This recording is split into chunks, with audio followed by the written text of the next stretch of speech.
Alors la réflexion sur le redoublement s'est imposée petit à petit au CNESCO et à l'IFE lorsque nous avons décidé de mettre en place des conférences de consensus. Nous nous sommes évidemment interrogés pour savoir par quoi commencer. Et au départ, nous avions plutôt songé à commencer avec des questions apparemment plus vives, plus débattues. Et puis petit à petit, le redoublement est venu sur la table.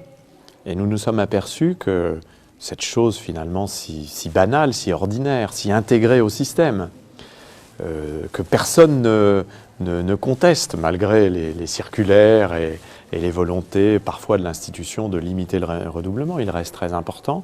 Nous sommes aperçus que ce redoublement devenait une sorte d'impensé du système. Et comme je l'ai dit déjà, notre rôle et notre but dans ces conférences de consensus, c'est de poser des questions à ce qui ne fait plus question. Donc le redoublement nous est apparu comme une sorte de prototype de ce phénomène de grande ampleur qui concerne tout le monde.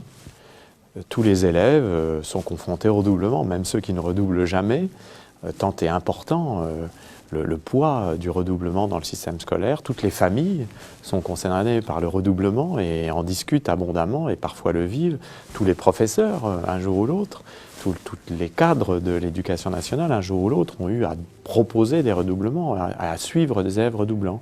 Donc il y a quelque chose de vraiment constant, général, qui organise les pratiques d'orientation, les pratiques d'évaluation, qui est une question très présente dans les conseils de classe, dans les discussions entre pairs, dans les discussions entre élèves, qui a même sécrété une économie parallèle.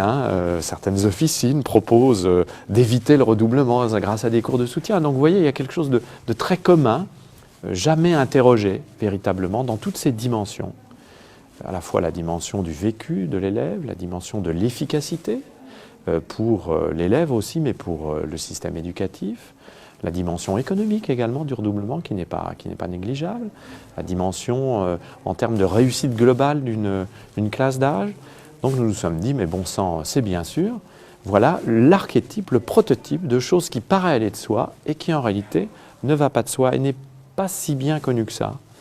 Donc nous nous sommes engagés dans cette réflexion et très vite nous nous sommes aperçus qu'il était tout à fait possible et même assez facile de produire de la connaissance vive, neuve, originale autour du redoublement. C'est pour ça que nous avons mis en place toute une série d'études, à la fois d'études, j'allais dire, de compilation et de recollement, d'études qui avaient déjà été faites par ailleurs, en France ou à l'étranger, puisque le redoublement n'est pas qu'une problématique française. Et puis nous avons essayé aussi de produire de nouvelles études, en particulier une enquête auprès de plus de 5000 élèves qui apportent des résultats tout à fait neufs, à mon sens, sur la façon dont le redoublement est appréhendé par les premiers concernés.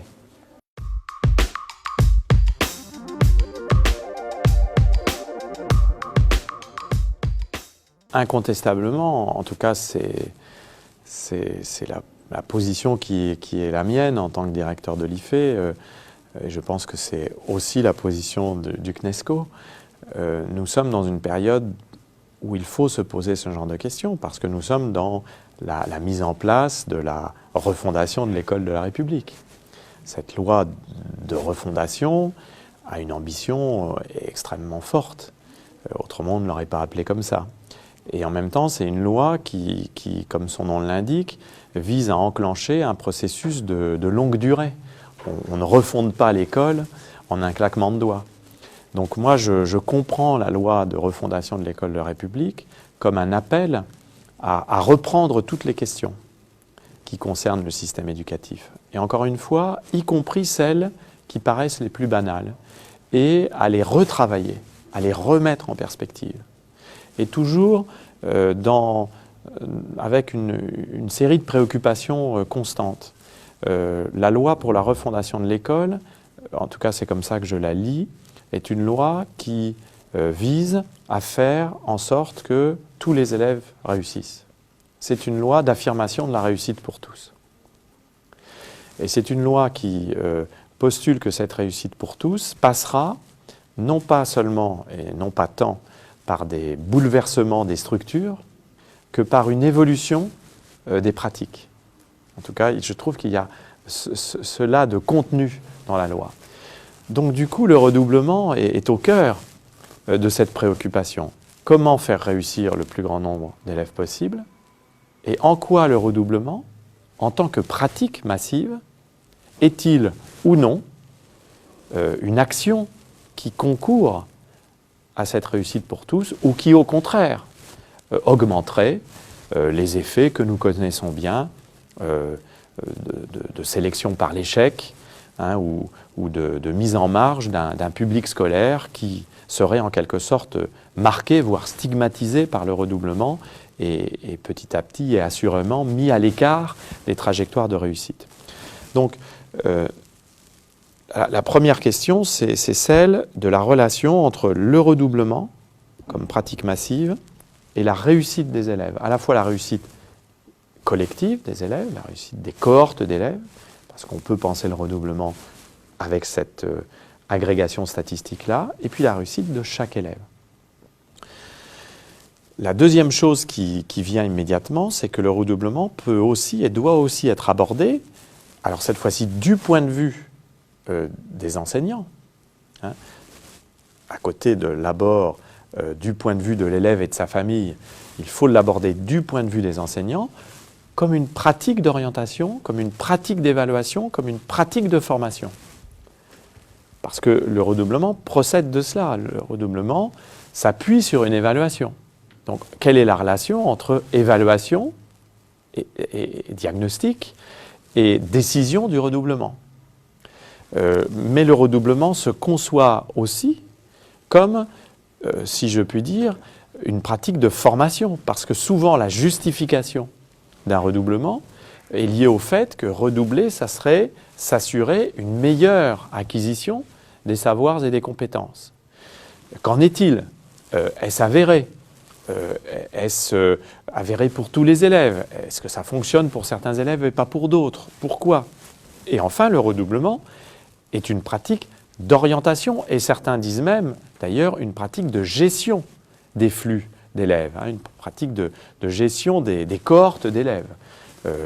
Et il s'agit aussi de voir si, de facto, le redoublement permet réellement à les élèves de déjouer un pronostic, c'est-à-dire de faire en sorte que, alors qu'on leur pronostiquait une orientation ou un parcours scolaire plutôt difficile, le redoublement leur permet au contraire une voie de réussite. Ou n'en est-il rien? Ou la situation est-elle plus mélangée? Alors là-dessus, nous avons d'ailleurs des données de l'ADEP et quelques données statistiques. Il y a aussi l'École d'économie de Paris qui a réfléchi à un certain nombre de choses.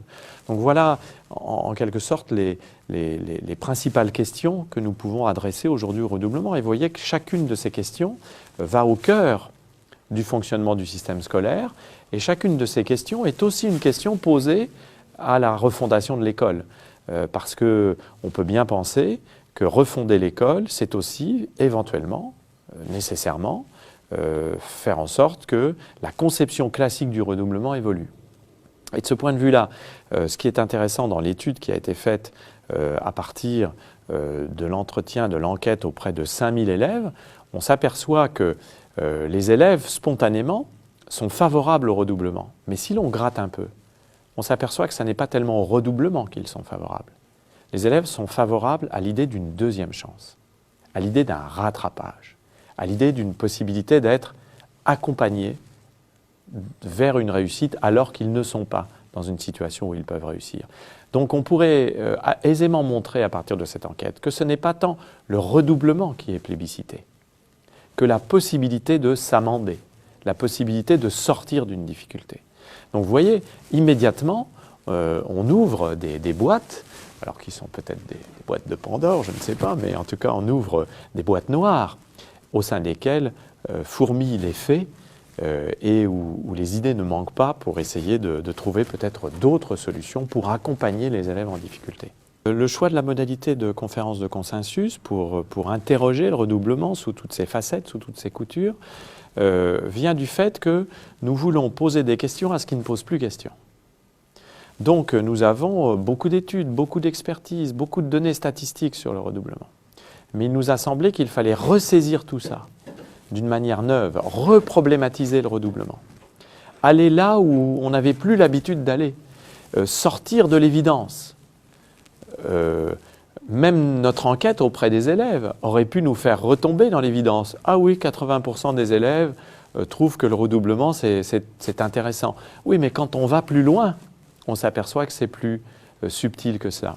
Donc, du coup, la conférence de consensus est un très bon outil, puisque c'est le contraire d'un colloque scientifique simple. C'est le contraire d'un débat d'experts confiné. C'est le contraire d'une négociation entre l'institution scolaire, les élèves et les parents, ou d'une discussion à l'échelle d'un établissement. C'est quelque chose qui, à partir d'un travail collectif, permet de problématiser de façon intense un thème, de faire se prononcer des experts à partir de questions issues de cette problématique et de permettre à un jury représentant l'ensemble des parties prenantes du système éducatif de s'emparer de cette expertise à partir de ces questions et de se prononcer sur ces expertises et de progresser collectivement vers une série de recommandations, de conclusions et de recommandations. C'est en ce sens que la conférence est de consensus. Le consensus ne vise pas l'expertise, le consensus vise plutôt la capacité du jury à progresser vers des recommandations acceptées par tous, quels que soient les points de vue différents. Et je crois qu'il n'y a pas beaucoup d'autres systèmes qui permettent en quelques semaines, en quelques mois, avec une session de 2 jours publique, d'aller aussi loin dans l'approche des questions et dans la recherche de préconisations. Ce n'est pas un débat public complètement ouvert. Souvent, ces débats publics ouverts sont très passionnants, mais on a du mal à aller vers les recommandations. Ça n'est pas un colloque scientifique, ça n'est pas un cénacle d'experts, c'est quelque chose de tout à fait différent.